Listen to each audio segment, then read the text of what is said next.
ನಾನು ಅಲ್ಲೂ ಒಂದು ಕಡೆ ನೋಡಿದೆ, ಮುಖ್ಯಮಂತ್ರಿಗಳ ಹೇಳಿಕೆಯನ್ನು ನೋಡಿದೆ ನಾನು.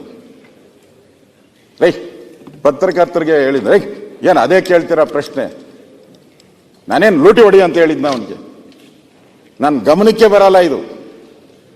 ಒಬ್ಬ ರಾಜ್ಯದ ಮುಖ್ಯಮಂತ್ರಿ ಅಂದರೆ, ರಾಜ್ಯ ಮುಖ್ಯಮಂತ್ರಿ ಅಂದರೆ ಒಂಥರ ನಮ್ಮ ಲೆಕ್ಕದ ಸರ್ವಾಧಿಕಾರಿ ಇದ್ದಂಗೆ, ಎಲ್ಲ ಮಂತ್ರಿಗಳ ಮೇಲೆ, ಎಲ್ಲ ಇಲಾಖೆ ಮೇಲೆ ಇಡ್ತಾ ಇರೋವಂಥ ಹೆಡ್ ಮಾಸ್ಟರ್ ಅವರು.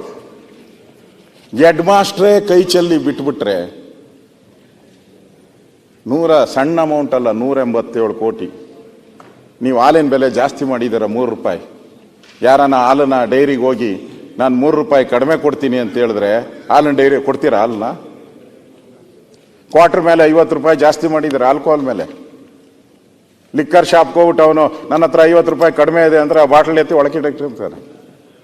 ಅಂದ್ರೆ ಸರ್ಕಾರ ಆ ಟ್ಯಾಕ್ಸ್ ಪೇಯರ್ಸ್ ಹಣ ಒಂದೊಂದು ಪೈಸನು ಕೂಡ ಆ ಬಡವ ಇರ್ಬೋದು, ಸಾಹುಕಾರ ಕೊಟ್ಬೇಡು, ದೊಡ್ಡ ದೊಡ್ಡ ಸಾಹುಕಾರಗಳಿಗೆ ಅವ್ರ ಟ್ಯಾಕ್ಸ್ ಕಟ್ಟೋದ್ರಲ್ಲಿ ಏನು ಸಮಸ್ಯೆ ಇಲ್ಲ.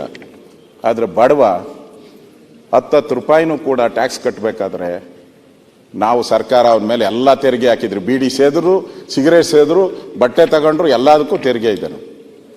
ಆ ತೆರಿಗೆಗೆ ಬೆಲೆ ಏನು ಬರ್ತೈತೆ? ನೀವು ಈ ಬೆಲೆ ನಮ್ಮ ಮುಖ್ಯಮಂತ್ರಿಗಳು ಅದಕ್ಕೆ ಬೆಲೆ ಕೊಡ್ತಾರೆ ಅಂತ ನಾನು ತಿಳ್ಕೊಂಡಿದ್ದೆ. ನಾವು ಫಸ್ಟ್ ಟೈಮ್ MLA ಆದಾಗಿಂದ ಸಿದ್ದರಾಮಯ್ಯನವ್ರು ನೋಡಿದ್ದೀರಿ, ಫೈನಾನ್ಸ್ ಮಿನಿಸ್ಟರ್ ಆಗಿದ್ದಾಗ. ಅವಾಗ ಹಂಗಿರಲಿಲ್ಲ. ಈಗ ಯಾಕೋ ಯಾರ ಮಾತು ಕೇಳ್ತಾರೋ ಗೊತ್ತಿಲ್ಲ. ಅವರೆಂದೂ ಹಂಗೆ ಹೇಳಲ್ಲ. ನಾನು ಖಡಕ್, ಫೈನಾನ್ಸ್ ಡಿಪಾರ್ಟ್ಮೆಂಟ್ ಅಂದ್ರೆ ಒಂದು ಹುಲ್ಕಡ್ಡಿ, ಎಲ್ಲಾದ್ರೂ ಇಲಾಖೆಯಲ್ಲಿ ಒಂದು ಹುಲ್ಕಡ್ಡಿ ಅಲ್ಲಾಡಿದ್ರು ನನ್ಗೆ ಗೊತ್ತಾಗಬೇಕು, ದಟ್ ಈಸ್ ಫೈನಾನ್ಸ್ ಮಿನಿಸ್ಟರ್. ಆ ರೀತಿ ಆಡಳಿತ ಮಾಡಿದ್ದೀನಿ. ಖಡಕ್ ಅನ್ನೋ ಮಾತುಗಳು ಜನಸಾಮಾನ್ಯರಲ್ಲಿತ್ತು.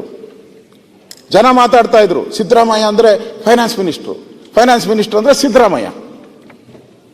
ಎಲ್ಲೊರಟೋಯ್ತು ಸರ್,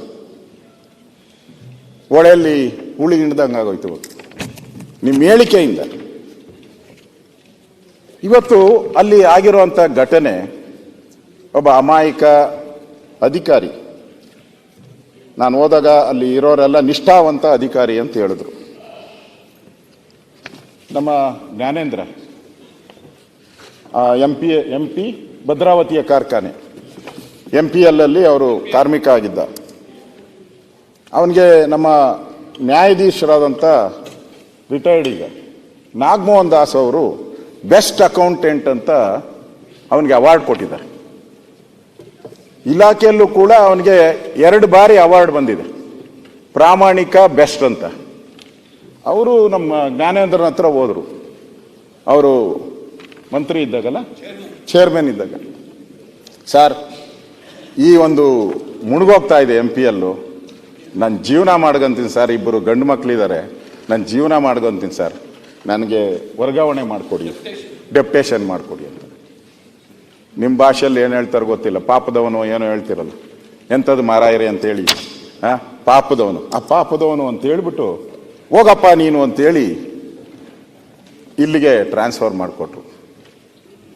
ಅದೇ ಇವತ್ತು ಅವನಿಗೆ ಮರಳಾಗೋಯ್ತು. ಜೀವಕ್ಕೆ ಕೊನೆ ಹಾಡು ಹೇಳ್ತಾರಲ್ಲ, ಆ ರೀತಿ ಆಗೋಯ್ತು. ಒಳ್ಳೇದಕ್ಕೋಸ್ಕರ ಜ್ಞಾನೇಂದ್ರು ಅವಕಾಶ ಮಾಡಿಕೊಟ್ರು.